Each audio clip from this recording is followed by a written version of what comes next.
بسم اللہ الرحمن الرحیم وَإِذْ تَأَذَّنَ رَبُّكُمْ، اور جب خبردار کیا تمہارے پروردگار نے،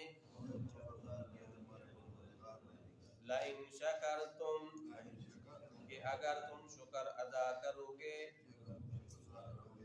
لَأَزِيدَنَّكُمْ، تو میں تمہیں زیادہ دوں گا، وَلَئِن كَفَرْتُمْ، اور اگر نہ شکری کرو گے، إِنَّ عَذَابِي لَشَدِيدٌ، بے شک میرا عذاب سخت ہے۔ وقال موسیٰ، موسیٰ علیہ السلام نے کہا، ان تکفروا انتم ومن فی الارض جميعا،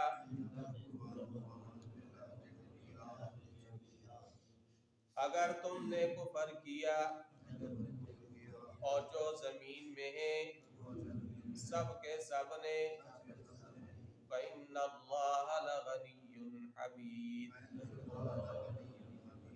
تو بے شک اللہ تعالی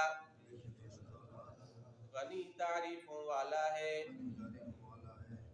الم یأتکم، کیا نہیں آئی تمہارے پاس، نبأ الذین، ان لوگوں کی خبر، من قبلکم، جو تم سے پہلے تھے، قوم نوح وعاد وثمود، قوم نوح، عاد اور ثمود، والذین من بعدہم، اور وہ لوگ جو ان کے بعد آئے، لا یعلمهم الا اللہ، اللہ کے سوا ان کو کوئی نہیں جانتا۔ جاءتهم رسلهم بالبینات، ان کے پاس ان کے رسول واضح نشانیاں لے کے آئے، وردوا ایدیہم، بس انہوں نے لوٹائے ان کے ہاتھ، فی افواہہم، ان کے منہوں میں، وقالوا، اور کہنے لگے، انا کفرنا، بے شک ہم کفر کرتے ہیں، بما ارسلتم به، اس چیز کا جس کو لے کر تم آئے ہو، وَإِنَّا لَفِي شَكٍّ، اور بے شک ہم شک میں ہیں، مما، اس چیز میں سے، تدعوننا الیہ، جس کی طرف تو ہمیں بلاتا ہے، مریب، تردد انگیز شک میں۔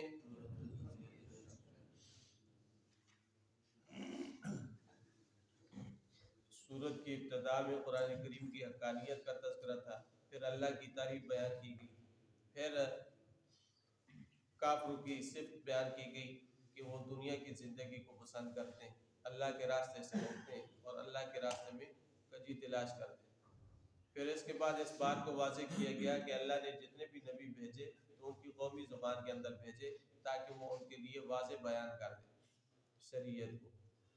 پھر موسیٰ علیہ السلام کا تذکرہ آیا کہ موسیٰ علیہ السلام کو اللہ نے حکم دیا تھا ان اخرج قومک من الظلمات الی النور، کہ آپ اپنی قوم کو اندھیروں سے روشنیوں کی طرف لائیں، اور پھر ساتھ ساتھ فرمایا تھا وذکرہم بایام اللہ، ان کو تاریخی واقعات بھی یاد کراؤ کہ جن کے اندر ہم نے کسی قوم پر عذاب بھیجا یا ہم نے کسی کو نعمت عطا فرمائی، ان کا تذکرہ بھی کرو۔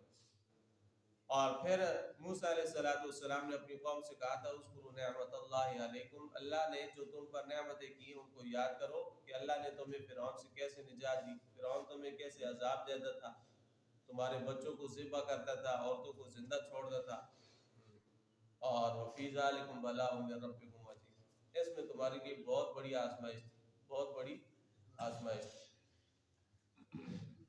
وَإِذْ تَأَذَّنَ رَبُّكُمْ، اور جب خبردار کیا تمہارے پروردگار نے لئن شکرتم لازیدنکم، اگر تم شکر ادا کرو گے تو میں زیادہ دوں گا۔ پیچھے فرمایا تھا اذکروا نعمت اللہ علیکم، اللہ کی نعمتوں کو یاد کرو۔ اب فرمایا کہ جو اللہ نے تمہیں نعمتیں دی ہیں ان پر اللہ کا شکر ادا کرو۔ لئن شکرتم لازیدنکم، لازیدنکم تو ضرور بھی ضرور میں تمہیں زیادہ دوں گا۔ لام بھی تاکید کا ہے اور یہاں پہ جو نون مشدد ہے یہ بھی تاکید کا ہے۔ یہ نہیں ہے کہ تم شکر ادا کرو گے تو میں تمہیں کچھ دوں گا، نہیں، بلکہ ضرور بھی ضرور میں تمہیں عطا کروں گا۔ لازیدنکم، اور پھر اللہ تعالیٰ کی نعمتوں میں ہر قسم کی نعمتیں شامل ہیں، جسمانی، روحانی، اندرونی، بیرونی، دنیاوی اور اخروی، ہر قسم کی نعمتیں اس کے اندر شامل۔ بہت زیادہ نعمتیں اللہ جل شانہ نے انسان کو عطا فرمائی، اور ان نعمتوں کا شکریہ ادا کرنا یہ بھی کیا ہے، انسان کے ذمہ فرض ہے، ضروری ہے کہ وہ ان کا شکر ادا کرے۔ اور پھر اس پر مزید احسان یہ ہے کہ اللہ نے اتنی زیادہ نعمتیں عطا فرمائی ہیں جس کا شکر ادا کرنا انسان کے بس کی بات نہیں ہے، لیکن یہ اللہ کا فضل اور اللہ کا احسان ہے کہ اللہ کی ذات کا تھوڑا سا شکر ادا کر دیا جائے تو اللہ کی ذات راضی ہو جاتی ہے اور خوش ہو جاتی ہے۔ تھوڑا سا شکر انسان ادا کرے، ورنہ اس کی نعمتوں کو دیکھے وَإِن تَعُدُّوا نِعْمَتَ اللَّهِ لَا تُحْصُوهَا، اگر تم اللہ کی نعمتوں کو شمار کرنا چاہو تو شمار نہیں کر سکتے، اتنی زیادہ نعمتیں۔ جب نعمتوں کو شمار نہیں کر سکتے تو ان کا شکریہ کیسے ادا کریں؟ لیکن تھوڑا سا انسان شکر ادا کرے تو اللہ کی ذات انسان سے راضی ہو جاتی ہے۔ شیخ سعدی رحمۃ اللہ علیہ نے اپنے گلستان کے دیباچے کے اندر ایک بات لکھی، فرماتے ہیں کہ انسان ایک سانس جو لیتا ہے نا، ایک سانس، یہ اللہ کی دو نعمتیں۔ انسان جب سانس باہر کی طرف پھینکتا ہے تو اندر کے جو غلیظ بخارات ہوتے ہیں وہ باہر نکل جاتے ہیں، اور جب سانس اندر لیتا ہے تو اندر آکسیجن جاتی ہے جو انسان کی حیات کا سبب بنتی ہے۔ اور امام ابن قیم رحمۃ اللہ علیہ نے لکھا ہے کہ 24 گھنٹوں کے اندر ہر انسان 24,000 مرتبہ سانس اندر باہر کرتا ہے۔ لگایا آپ صاحب، کتنی بڑی نعمت ہے۔ اور پھر ایک گلاس پانی جو ہے، کہتے ہیں کہ ایک گلاس پانی یہ اللہ کی کروڑوں نعمتیں ہیں، تب جا کے یہ انسان کے لبوں تک جا کے یہ پانی پہنچتا ہے، اتنی زیادہ نعمت ہے۔ تو اللہ کی نعمتیں تو بے شمار ہیں، لیکن اللہ کا فضل یہ ہے کہ انسان تھوڑا سا شکر ادا کرتا ہے تو اللہ کی ذات انسان سے خوش ہو جاتی ہے۔ جس طرح حدیث شریف کے اندر آتا ہے نا کہ جب بندہ کھانا کھاتا ہے یا پانی پیتا ہے پھر الحمدللہ کہہ دیتا ہے، الحمدللہ یہ کہہ دیتا ہے تو اللہ تعالیٰ اس سے خوش ہو جاتے ہیں کہ میرا بندہ میرا شکر ادا کر۔ تو کتنی زیادہ نعمتیں اللہ جل شانہ نے انسان کو عطا فرمائی۔ پھر اسی طرح اللہ جل شانہ نے انسان کو آنکھوں کی عظیم نعمت عطا فرمائی، اور حدیث شریف کے اندر آتا ہے کہ اللہ فرماتے ہیں کہ جس بندے کی دو نعمتیں، دو چیزیں میں چھین لوں، لے لوں، اور وہ انسان اس پر اللہ کا شکر ادا کرے اور صبر ادا کرے، صبر کرے، تو اللہ فرماتے ہیں کہ میں جنت میں پہنچائے بغیر راضی نہیں ہوں گا، یعنی ایسے شخص کو میں ضرور جنت میں پہنچاؤں۔ اتنی زیادہ نعمت، اس لیے آپ علیہ السلام نے دعا سکھائی نا، الحمدللہ علی کل حال واعوذ باللہ من حال اہل نار، اے اللہ ہر حالت میں تیری تعریف کرتا ہوں اور جہنم والوں کی حالت سے اللہ میں پناہ چاہتا ہوں۔ اسی طرح انسان کو اللہ نے صحت کی نعمت دی ہے، حدیث شریف کے اندر آتا ہے ما اوتی نعمت من العبد مثل العافیہ، عافیت اور سلامتی سے بڑی نعمت اللہ نے کسی کو عطا نہیں کی۔ ایمان کے بعد، بعد الایمان کے الفاظ، ما اوتی نعمت بعد الایمان مثل العافیہ، کہ عافیت، ایمان کے بعد عافیت سے بڑی نعمت اور کوئی نہیں۔ اسی طرح حدیث شریف کے اندر آتا ہے اولاد جو ہے بڑی عظیم الشان نعمت، نعم الالہ علی العباد کثیر واجلہم نجابت الاولاد، فرمایا کہ بندے پر اللہ کی بہت زیادہ نعمتیں، بہت زیادہ نعمتیں، واجلہم نجابت الاولاد، اور سب سے بڑی جو نعمت ہے وہ فرما بردار اولاد کا مل جانا، یہ اللہ کی سب سے بڑی نعمت۔ تو اتنی زیادہ نعمتیں، تو ان نعمتوں کا انسان جس کو ملے تو وہ کیا کرے؟ اللہ کا شکر ادا کرے، شکر ادا کرے۔ اور ان کا شکریہ یہ ہے کہ انسان کو جتنی بھی نعمتیں اللہ نے عطا فرمائی ہیں ان کو ان کے محل کے اندر استعمال کرے۔ محل کے اندر کان دیے تو ان کے ساتھ قرآن کو سنیں، نبی کی نعت کو سنیں، اور مواعظ حسنہ سنیں، اچھی باتیں سنیں۔ تو یہ اس کان کا کیا ہے؟ شکریہ ادا کرنا۔ لیکن اگر اس کے بجائے گانے سنیں، غیبت سنیں اور اس طرح لغویات سنیں تو پھر یہ کان کی کیا ہے؟ کان کی نعمت کی ناشکری ہے، یہ ناشکری ہو جائے گی۔ اسی طرح اللہ نے مال دیا ہے تو مال کا حق ادا کرے، زکوٰۃ ادا کرے، صدقہ خیرات کرے، بے سہارا یتیموں بے آسرا لوگوں کی مدد کرے، یہ اس مال کا شکر ہے۔ اور اگر زکوٰۃ ادا نہ کرے، بے سہارا لوگوں کا حق ادا نہ کرے تو پھر یہ مال کی نعمت کی ناقدری ہے، اس کی ناشکری ہے۔ اسی طرح انسان کا رواں رواں اور انسان کا ایک ایک بال وہ اللہ کی نعمتوں کے اندر جکڑا ہوا۔ بہت زیادہ نعمتیں ہیں اللہ جل شانہ نے انسان کو عطا فرمائی، تو ان کا انسان کیا کرے؟ شکر ادا کرے۔ تو اللہ نے فرمایا وَإِذْ رَبُّكُمْ لَئِن شَكَرْتُمْ لَأَزِيدَنَّكُمْ، اگر تم شکر ادا کرو گے تو میں تمہاری نعمتوں کے اندر کیا کروں گا؟ اضافہ کروں گا، ان کو ضرور زیادہ کروں گا۔ وَلَئِن كَفَرْتُمْ، اور اگر تم نے کیا کیا؟ کفر کیا، ان عذابی لشدید، تو پھر میرا عذاب بھی کیا ہے؟ بڑا سخت۔ یہاں پر کفر سے مراد کفران نعمت، کہ نعمتوں کی ناشکری کی۔ عام طور پر ایمان کے مقابلے میں کفر آتا ہے، لیکن یہاں پہ چونکہ شکر کا تذکرہ ہے تو اس لیے وَلَئِن كَفَرْتُمْ سے مراد کفران نعمت ہے، اللہ کی نعمتوں کی ناقدری۔ اگر تم ناقدری کرو گے، ناشکری کرو گے تو ان عذابی لشدید، تو پھر میرا عذاب بھی کیا ہے؟ بڑا سخت۔ ایک حدیث آتی ہے، اگرچہ وہ ہے تو ضعیف لیکن ناقابل اعتبار بھی نہیں ہے۔ اس میں آتا ہے کہ آپ علیہ السلام کے پاس ایک سائل آیا اور اس نے آ کے آپ علیہ السلام سے سوال کیا، تو آپ علیہ السلام کے پاس اس وقت صرف کھجور کا ایک دانہ تھا، تو آپ نے اسے وہ دے دیا، لیکن اس نے لینے سے انکار کر دیا۔ اس نے کہا کہ میری ضرورت سے پوری نہیں ہوتی، لہٰذا میں آپ سے نہیں لے سکتا، اس نے نہیں لی۔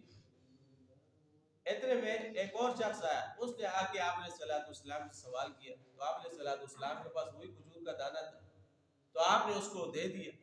تو اس نے الحمدللہ کہتے ہوئے اس دانے کو قبول کر لیا، تو آپ علیہ السلام اس سے بڑے خوش ہوئے اور ایک آدمی کو فرمایا کہ جاؤ اور ام سلمہ کے گھر کے اندر جو 40 درہم پڑے ہیں وہ لاؤ اور اس شخص کو دے دو، اس لیے کہ یہ اللہ کا شکر ادا کرنے والا۔ لَئِن شَكَرْتُمْ لَأَزِيدَنَّكُمْ، اگر تم شکر ادا کرو گے تو میں اور زیادہ عطا کروں۔ پہلے ایک نعمت ملی، ایک درہم ملا ہے، ایک کھجور کا دانہ ملا ہے، جب اس پہ اللہ کا شکر ادا کیا تو اللہ نے 40 درہم بھی دے دی۔ لَئِن شَكَرْتُمْ لَأَزِيدَنَّكُمْ۔ اسی طرح ایک شخص آیا آپ علیہ السلام کے پاس اور آ کے سوال کیا، تو آپ علیہ السلام کے پاس اس وقت دینے کے لیے کچھ نہیں تھا، تو آپ علیہ السلام نے پانی منگوا کے اس کو دم کر کے دیا کہ یہ لے جاؤ۔ تو ان لوگوں نے کہا کہ ہماری ضرورت کچھ اور ہے، ہمیں کوئی غلہ مل جاتا، کوئی ہمیں پیسے مل جاتے جس سے ہماری ضرورت پوری ہو جاتی، پانی کے ساتھ ہم کیا کریں؟ تو انہوں نے نہیں لیا۔ اتنے میں حضرت ابو موسیٰ اشعری رضی اللہ تعالیٰ عنہ اور ان کے خاندان کے لوگ آئے اور انہوں نے آ کر آپ علیہ السلام سے سوال کیا، تو آپ علیہ السلام نے فرمایا کہ یہ پانی میں نے ان کو دیا تھا، انہوں نے تو نہیں لیا، آپ ہی لے جاؤ، آپ یہ پانی لے جاؤ۔ تو انہوں نے شکری کے ساتھ اس پانی کو وصول کیا، پانی پیا اور اپنے جسم کے اوپر چھڑکا، اور حضرت ام سلمہ خیمے سے دیکھ رہی تھی، انہوں نے وہاں سے آواز لگائی کہ لوگوں، نبی علیہ السلام کے دم ہوا پانی میرے لیے بھی تھوڑا سا بچا کے رکھنا۔ تو اب یہاں پہ دیکھیں، ایک نے انکار کر دیا اور دوسرے نے لے لیا، جس نے لیا تو اللہ نبی علیہ السلام نے ان کے لیے خیر و برکت کی خوشخبریوں کو سنائی تھی۔ لَئِن شَكَرْتُمْ لَأَزِيدَنَّكُمْ وَلَئِن كَفَرْتُمْ إِنَّ عَذَابِي لَشَدِيدٌ، اگر کفر کرو گے تو پھر بھی میرا عذاب بھی کیا ہے؟ سخت۔ تو انسان کے اندر نا شکریہ والا مادہ ہونا چاہیے کہ انسان اللہ کا شکر ادا کرے. یہ نہیں کہ آپ وقت کہتے رہے اللہ نے ہمیں دیا ہے کیا ہے کہ ہم اللہ کے راستے میں دیں. تو یہ نہ شکریہ، بلکہ جتنا اللہ نے دیا ہے اس میں سے نکالے. جتنی بھی نعمتیں، تمام نعمتوں کا حق انسان ادا کرے. وَلَئِن كَفَرْتُمْ إِنَّ عَذَابِي لَشَدِيدٌ. لیکن قدر اس وقت آتی ہے جب آنکھ ہو اور پھر آنکھ چلی جائے، پھر پتہ چلتا ہے کہ آنکھ کتنی بڑی نعمت. پہلے مال ہو پھر انسان کنگال ہو جائے تب پتہ چلتا ہے کہ مال اللہ کی دی ہوئی کتنی بڑی نعمت. پہلے انسان کو پتہ نہیں چلتا، انسان مغرور ہو جاتا. نعمت انسان کے پاس مفت میں آ جاتی ہے نا تو انسان ناقدرہ ہو جاتا ہے. وہ سمجھتا ہے کہ یہ میرے بازو کی طاقت ہے، یہ میری فن کی مہارت ہے، یہ مال مجھے ملا ہے، یہ گھر مجھے ملا ہے، یہ چیزیں مجھے ملی ہیں، یہ میرا اپنا کمال ہے. کمال کا تب پتہ چلتا ہے جب یہ نعمت انسان کے ہاتھ سے نکل جاتی ہے. اور ان عذابی لشدید، فرمایا کہ اگر تم ناشکری کرو گے تو پھر میرا عذاب بھی کیا ہے، بڑا سخت ہے. عذاب کی مختلف صورتیں ہوتی ہیں. کبھی ایسے ہوتا ہے کہ اللہ تعالیٰ انسانوں کے اوپر ظالم حکمران کو مسلط کر دیتے، یہ بھی اللہ کا عذاب. ان عذابی لشدید. وقال موسیٰ علیہ السلام نے کہا ان تکفروا انتم، اگر تم کفر کرو گے، ومن فی الارض، اور جو زمین میں جمیعا سب کے سب، فإن اللہ لغنی حمید، تو بے شک اللہ تعالیٰ غنی اور تعریفوں والا ہے. حدیث شریف کے اندر آتا ہے کہ اے انسانوں اور جنوں، اول اور آخر تم سارے کے سارے مل کر ایک متقی انسان کے دل کی طرح ہو جاؤ تو میری سلطنت کے اندر تم ایک تنکے کا اضافہ نہیں کر سکتے. اور اگر تم اول اور آخر انسان اور جن سارے کے سارے مل جاؤ اور بدنیت اور برے دل والے بن جاؤ تب بھی تم میری سلطنت کے ایک تنکے کی برابر بھی کمی نہیں کر سکتے. فإن اللہ لغنی حمید، اللہ کی ذات کیا ہے، بے پرواہ ہے، تعریفوں والی ہے، وہ کسی کی تعریف کی محتاج نہیں ہے. فإن اللہ لغنی حمید. الم یاتکم، کیا نہیں آیا تمہارے پاس، نبأ الذین، حال ان لوگوں کا، من قبلکم جو تم سے پہلے گزرے، قوم نوح و عاد و ثمود، قوم نوح، عاد اور ثمود. تو یہ قومیں گزری ہیں، انہوں نے جب ناشکری کی تو اللہ نے ان کو کیسے غرق کیا. نوح علیہ السلام کی قوم کو اللہ نے پانی کے اندر غرق کر دیا. عاد اور ثمود والے یہ بھی پہاڑوں کو تراش کر محل بنایا کرتے تھے، اللہ نے ان کو بھی پکڑ لیا. اور اسی طرح قوم نوح، قوم عاد، قوم ثمود، قوم لوط، قوم صالح، بہت ساری قومیں ایسی گزری ہیں جن کو اللہ نے پھر کیا کیا، غرق کیا. والذین من بعدہم، اور وہ لوگ جو ان کے بعد آئے، لا یعلمهم الا اللہ، جن کو اللہ کے سوا کوئی انسان نہیں جانتا. بعض قومیں ایسی ہیں جن کا ذکر اللہ تعالیٰ نے اجمالی طور پر کیا ہے لیکن تفصیلی حالات ان کے کسی کو نہیں معلوم کہ وہ کیسی قومی تھی اور کیا ان کے حالات تھے، یہ اللہ نے تفصیل بیان نہیں کی. اس لیے حضرت عبداللہ ابن عباس رضی اللہ تعالیٰ عنہ فرماتے کذبت نصابون، نسب بیان کرنے والے جھوٹے، جھوٹ بولتے ہیں. بعض لوگ ہوتے ہیں نا جو اپنا شجرہ نسب وہ حضرت آدم علیہ السلام تک لے جاتے ہیں، حالانکہ نبی علیہ السلام نے بھی اپنا نسب نامہ جو بیان فرمایا ہے وہ کہاں تک بیان فرمایا، ادنان تک. اس سے آگے آپ علیہ السلام بھی بیان نہیں فرمایا. اور حضرت عبداللہ ابن عباس کی روایت آتی ہے، فرماتے ہیں کہ ادنان سے لے کر حضرت ابراہیم علیہ السلام تک 40 نسلیں گزری ہیں، 40 نسلیں، 40 قرن گزرے، ان کے حالات کسی کو معلوم نہیں. تو جو بندہ اپنا نسب حضرت اپنے آپ سے لے کر حضرت آدم تک پہنچائے تو یہ جو 40 ہیں جن کے حالات نہ تاریخ نے محفوظ کیے نہ حدیث کے اندر آتے ہیں، ان کو کہاں سے ثابت کرے گا. اس لیے جو لوگ اپنا نسب نامہ حضرت آدم تک پہنچاتے ہیں، امام مالک رحمۃ اللہ علیہ فرماتے ہیں کہ یہ مکروہ تاریخ ہے، یہ مکروہ ہے. کیوں؟ بعض زمانے ایسے گزرے، بعض نسلیں ایسی گزری ہیں جن کا کسی کو علم نہیں ہے، نہ تاریخ نے محفوظ کیا ہے اور نہ ہی کسی کتاب کے اندر یہ بات آئی ہے. تو اپنا نسب اتنا لمبا بیان کر دینا یہ کیا ہے، اس کے اندر کوئی صداقت نہیں ہوتی کہ یہ سچا ہے، کوئی صداقت نہیں. تو بہرحال فرمایا والذین من بعد، جو ان کے بعد آئے، لا یعلمہم الا اللہ، جن کو اللہ کے سوا کوئی نہیں جانتا. جب اللہ جانتا ہے، اللہ کے سوا کوئی اور جانتا نہیں ہے، تو اس کو کیا پتا ہے کہ میرا شجرہ نسب جو وہ آدم علیہ السلام تک ان واسطوں سے ہو کے جاتا ہے. لا یعلمہم الا اللہ. جاءتہم رسل بالبینات، ان کے پاس ان کے پیغمبر آئے بالبینات، واضح نشانیاں لے کر. فردوا ایدیہم فی افواہہم، تو انہوں نے لوٹائے ان کے ہاتھ ان کے منہوں کے اندر. منہ کے اندر کس طرح لوٹائے؟ اس کے دو تین مطلب ہو سکتے ہیں. ایک مطلب تو یہ ہے کہ ان نافرمان لوگوں نے پیغمبروں کے ہاتھ پیغمبروں کے منہ پر رکھ دیے تاکہ یہ فریضہ تبلیغ کو ادا نہ کر سکے. تو ایسی ہوتا ہے نا، جب انسان غصے کے اندر ہوتا ہے تو دوسرے آدمی کا ہاتھ اس کے منہ پہ رکھ دیتا ہے، بس کرو، ہم نے آپ کی بات نہیں سنی، ہمیں تبلیغ نہ کرو. ایسی ہوتا ہے. اور دوسرا مطلب اس کا یہ ہو سکتا ہے کہ لوگوں نے اپنے ہاتھ پیغمبروں کے منہ پر رکھ دیے کہ خاموش رہو، ہم نے آپ کی بات نہیں سنی. ایسی بھی ہوتا ہے، انسان غصے کے اندر ہوتا ہے تو دوسرے کے منہ پہ ہاتھ رکھ دیتے ہیں، بس کرو بھائی، ہم نے آپ کی بات نہیں سنی. اور تیسرا مطلب اس کا یہ بھی ہو سکتا ہے کہ ان نافرمان لوگوں نے اپنے ہاتھ اپنے منہ پر رکھ لیے ہو. اور ایسا دو وجہ سے ہوتا ہے. ایک تو یہ ہوتا ہے کہ انسان کو جب بہت زیادہ غصہ آتا ہے نا تو انسان اپنی انگلیوں کو چباتا ہے، ایسے کرتا ہے. جس طرح منافقوں کے بارے میں آتا ہے نا، وَإِذَا خَلَوْا عَصُوا عَلَيْكُمُ الْأَنَامِلَ مِنَ الْغَيْظِ، کہ منافق لوگ غصے کی وجہ سے اپنی انگلیوں کو چباتے ہیں. تو اس طرح انسان اپنے منہ پر ہاتھ رکھ لیتا ہے. اور دوسری وجہ یہ ہوتی ہے کہ انسان جب افسوس کرتا ہے یا حسرت کرتا ہے تو اس بنا پر اپنی انگلیوں کو اپنے منہ پر رکھ لیتا ہے، اپنے ہاتھوں کو. تو یہ سارے معنی یہاں پہ ہو سکتے ہیں. فردوا ایدیہم فی افواہہم، تو انہوں نے لوٹائے ان کے ہاتھ ان کے منہوں میں. وقالوا، اور کہنے لگے، انا کفرنا بما ارسلتم بہ، ہم کفر کرتے ہیں، ہم نے انکار کیا، ہم نے کفر کیا اس چیز کا ارسلتم بہ، جس کو لے کر تم آئے. تمہاری شریعت، تمہاری کتاب، تمہاری نبوت، تمہاری رسالت، یہ ہمیں تسلیم نہیں ہے، ہم اس کو گوارا نہیں کرتے.